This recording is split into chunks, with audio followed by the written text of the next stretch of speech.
Alright, I'm in the American Classic tournament. It is the Sunday before the tournament starts, so it's the day before qualifying. I'm definitely going to go through my notes tonight, make sure I have everything right. Tomorrow I will be doing at least a couple practice rounds. This is why it's good to have a secondary account, so you can play every day. Play a couple rounds on Monday at practice, get used to the holes, and then Tuesday try and qualify one of your accounts, practice. Then Wednesday try and qualify your other account. That way you can keep your hand in it every day. But just trying to go through what our minimum score is going to be. This hole right here is definitely an eagle hole. Even though you're going to have to figure out a way to eagle this hole both times, and at least you have to look at this hole as you have to eagle it at least once. And a lot of the people that are going to win brackets are going to win brackets because they eagled this hole both times. I mean, it's that critical that you have to do well on this hole. I mean, there's just no two ways about it. And it's super easy to get an eagle here. They have redesigned this hole a little bit. They've split this sand trap up right here into a sand trap here and a sand trap here and a sand trap here. But I think as far as how it plays, I tried half my blue ring on the transition between the fairway and the rough, took out the wind, ended up on the green. If you're using a marlin ball with a level 8, you can get over there. If you're using anything less than a level 8, level 7, level 6, up it to a nav. If you're using anything less than that, you'll probably have to up it again.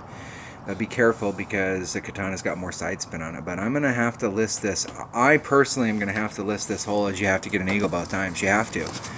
If you're going to have any shot of winning, this is a hole that is absolutely eagleable, and you have to get an eagle both times.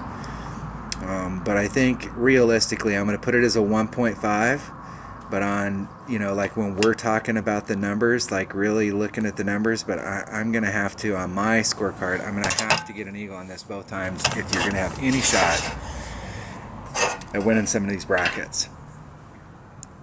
Alright, hole number 2. Let's see what I got here. I always like to go in kind of knowing what the score is. Okay, this is obviously a -1. Par 3. Any par 3 is -1, you can get a hole-in-one, that's better. And you got a good chance of getting a hole-in-one on that. They've redesigned that hole again. This hole's been redesigned again, so it doesn't look like this right now. It has a slightly different look to it. But I think the chances are pretty much the same. This is definitely an eagle hole with a serious look at albatross. And they've redesigned this hole as well. And they've changed the trees down here in this area. So before, these trees came out quite a bit, and now there's a gap there that you can actually be more aggressive on that corner, and you can make this turn. You can make this turn with an extra mile and a quasar and get out to your hornet range out here. If you want to get all the way up to the front, you're probably still going to have to bring a bigger ball, but we're going to find times where we're actually, I think, overshooting that if we bring a Kingmaker and do a max overpower shot, because they've opened this corner up and you can really get aggressive on this corner now. So this hole is definitely an eagle hole with a serious, and I mean serious, albatross shot. You're going to be in your hornet range if you can get up here, and you've got a really good shot at albatross.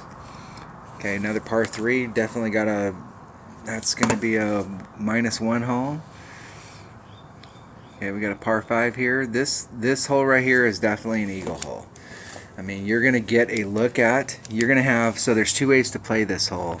You're either coming out here, and the best way to come out here really is with a quarterback, a rock, something really accurate. The deal is if you make it out here, you've got a great shot coming in. It's very difficult to get to the green because there's a landing area, and then it comes up a ridge, and then the pin is up here, so you're hitting it at an angle so that you're having to contend with that. And you're having to use a wood when you come out here, guaranteed. Whereas if you can bounce over here with a big topper works really well here with a Titan. You can get a little bit more distance than you can with an extra mile and a Titan, and you're going to get into your minimum long iron range, or excuse me, you're going to get into your maximum long iron range, and that's a pretty good place to be.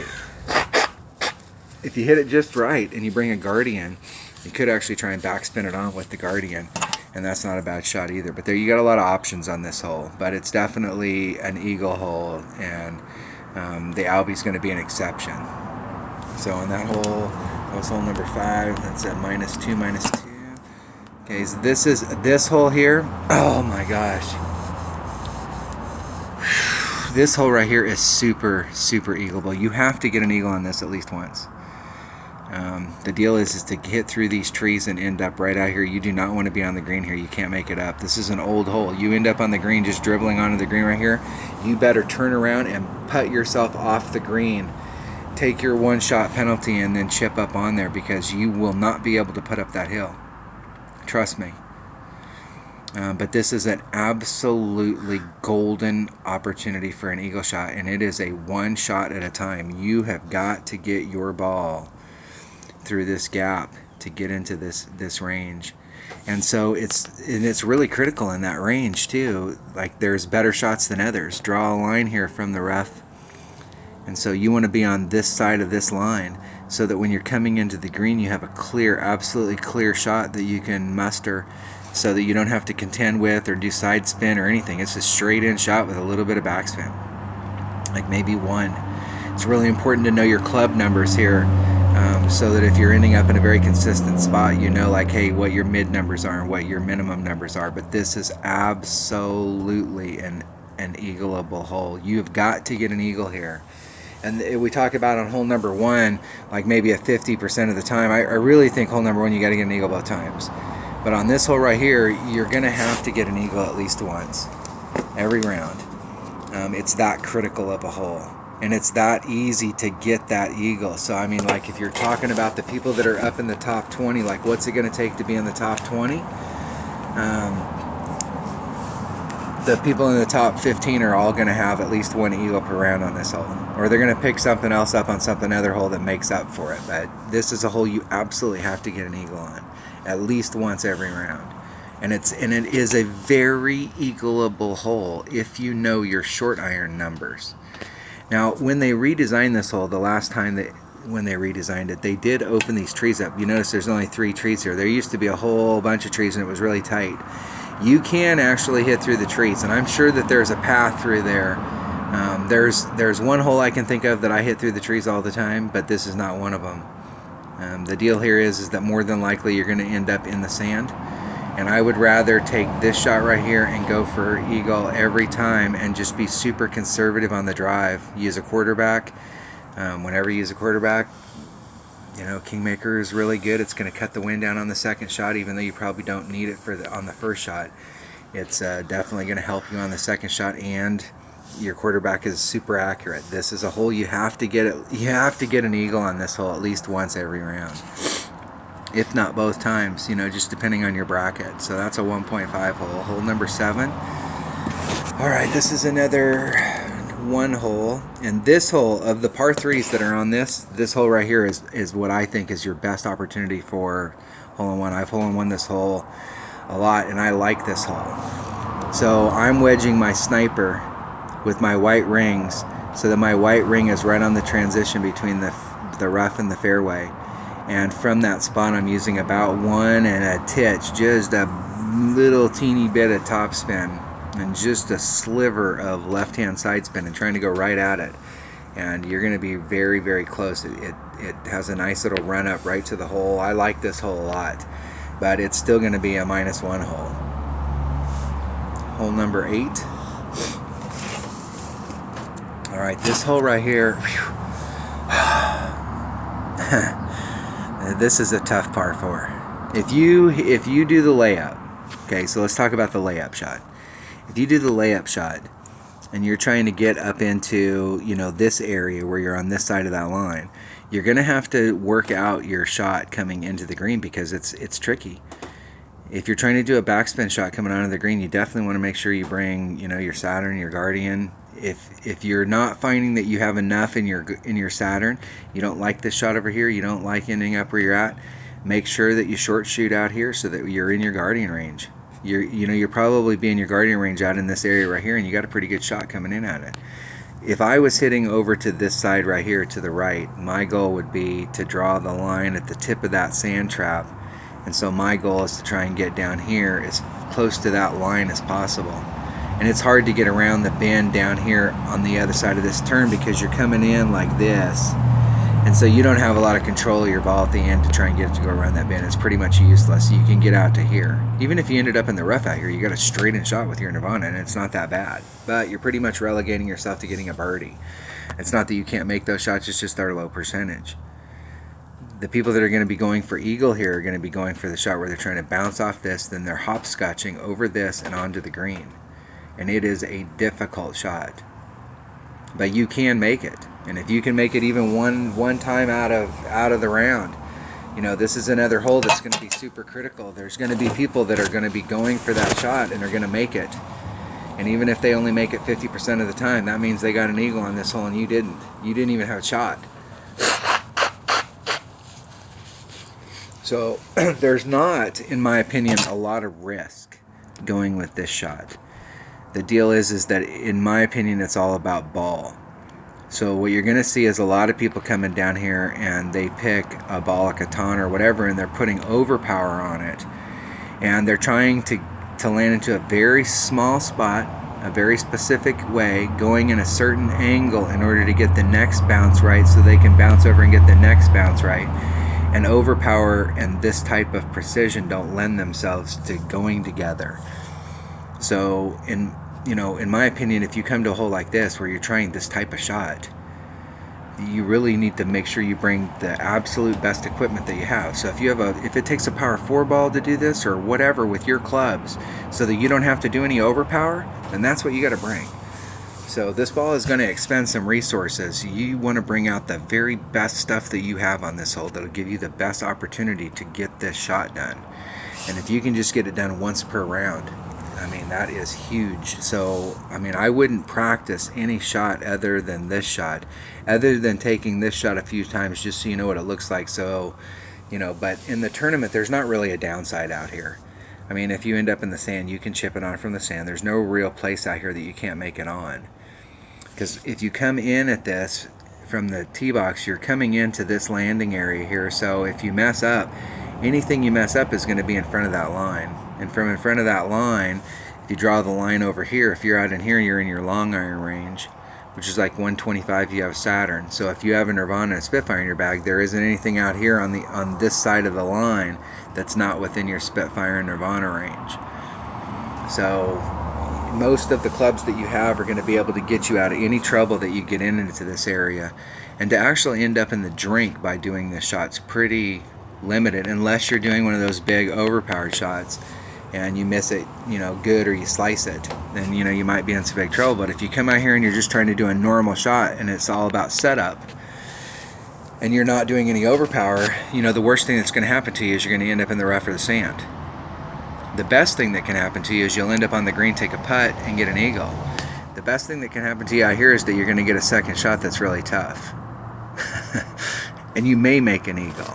Okay? So I'm definitely going to be practicing this shot over here. And while, this is a very tough hole, I can tell you that the people that are in the top 5, if you look at their scorecards, the people in the top 5, they're going to have eagled this at least once during the round.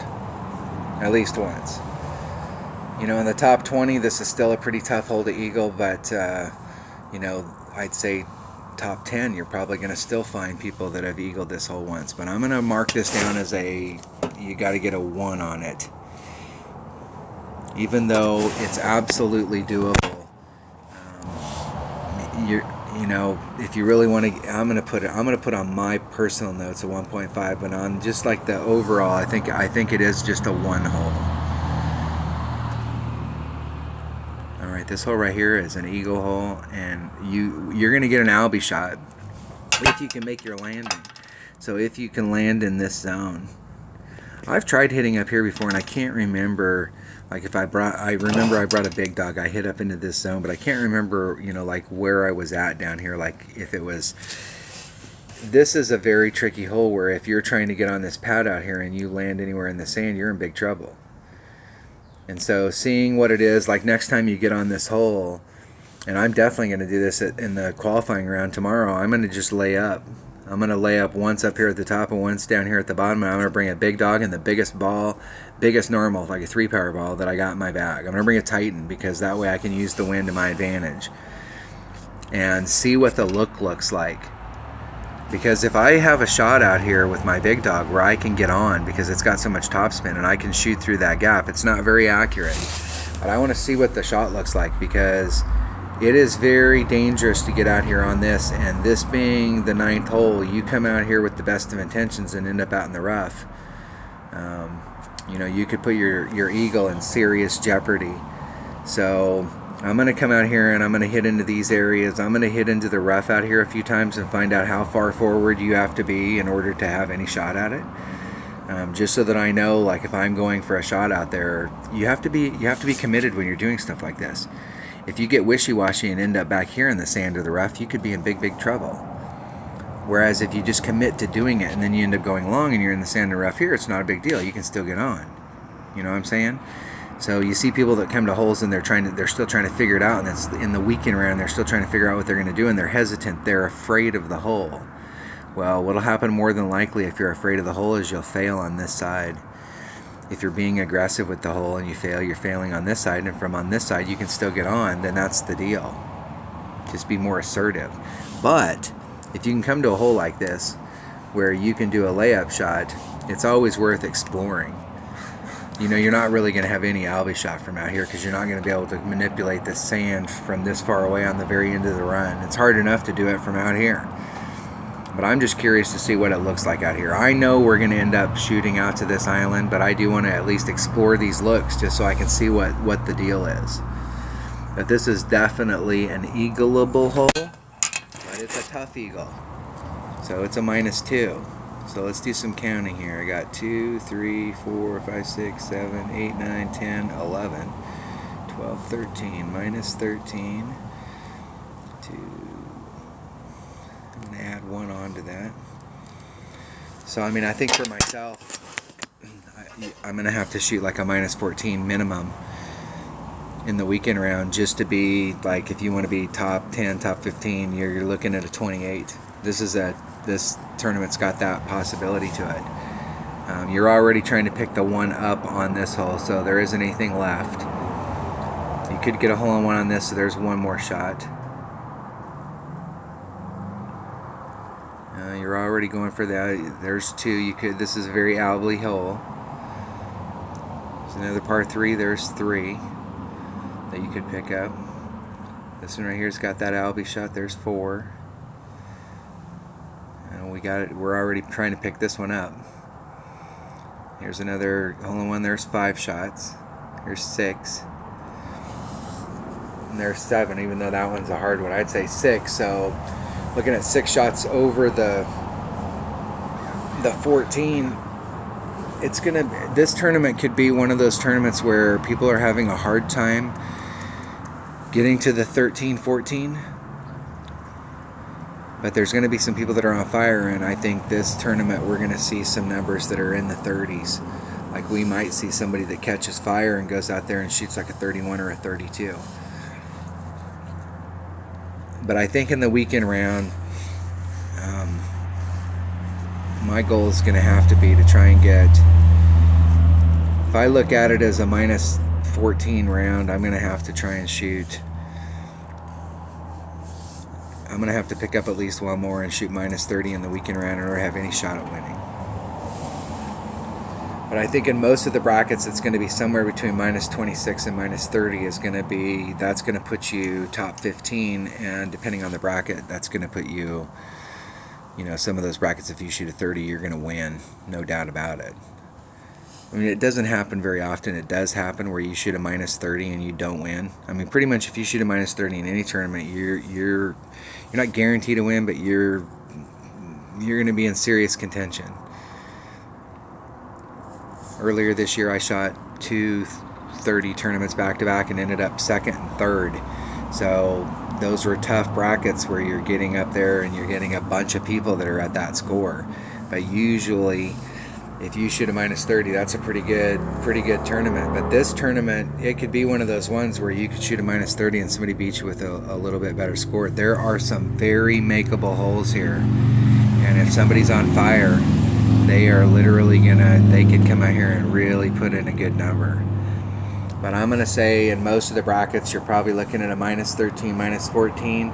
That's kind of like the minimum score you're looking for. Minus 13 being conservative, minus 14 being a little more aggressive.